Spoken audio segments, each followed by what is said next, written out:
Congrats on your upcoming internship. So what's next? Now, you need to get a return offer. That's the whole point of an internship. Sure, you'll get experience and all of that, but what really matters is getting that return offer.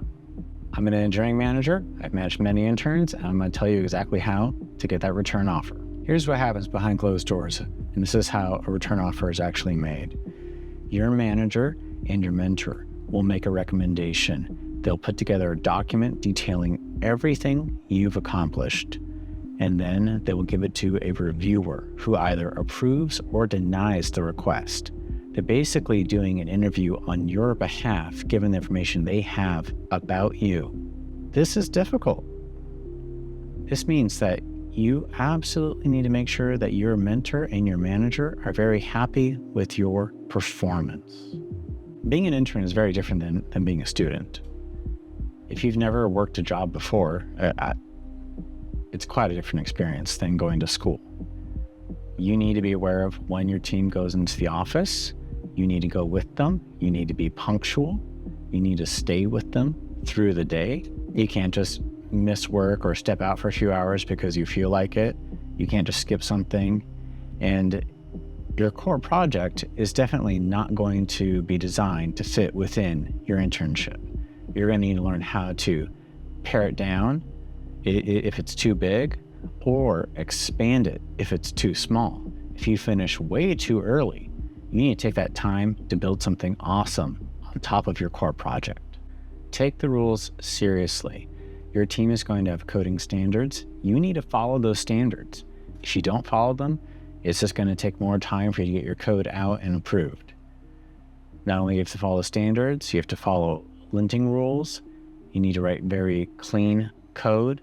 Your first few pull requests are going to be ugly and they're going to take a lot of effort, but that needs to show improvement over time, that you're picking up how to write production-ready code. As long as your later pull requests are clean and less eventful, that's going to come across as a fantastic signal that you can do the job and get that return offer. Is going to be your internship project. You're going to need to deliver a significant project before the end of your internship and demo it to a wider audience. Your project, it could be anything. It could be as simple as, say, adding a dislike button, or it could be as complex as doing something like showing bestsellers by geography. There's lots of options out there. Your project is going to be unique to your team and what they're interested in seeing you produce. You really need to be on top of what you need to get done, and you need to create a working backwards plan. That means starting from the end, think about what's the thing that needs to be done right before you finish it. Okay, so right before you do your last step of your feature, what's the step before that? Then the step before that, and come up with independent milestones so that you can definitely complete the project early. Have one-on-ones with your teammates and also all of your stakeholders.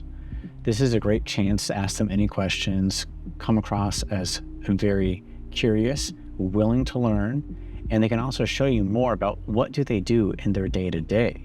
You can even ask, say a senior engineer on your team, hey, can you walk me through one of your recent, pull requests? Show me how you found the issue, what was your thought process, and walk me through it so I can learn, and so I can learn to be as good as you. Senior engineers love that kind of interaction with interns. They really love it. It lets them show their skills, it lets them teach and mentor, and you can really benefit from that, and it can help you later on. Your manager is going to hear about that for your internship feedback, and it's going to help you get that return offer. Comment below if you have any questions about your specific internship experience or your situation, and I'll give you the best advice I can. And also comment if you have any follow-up ideas, anything else that you want to see advice for, any questions you have about your career in software engineering. Let me know.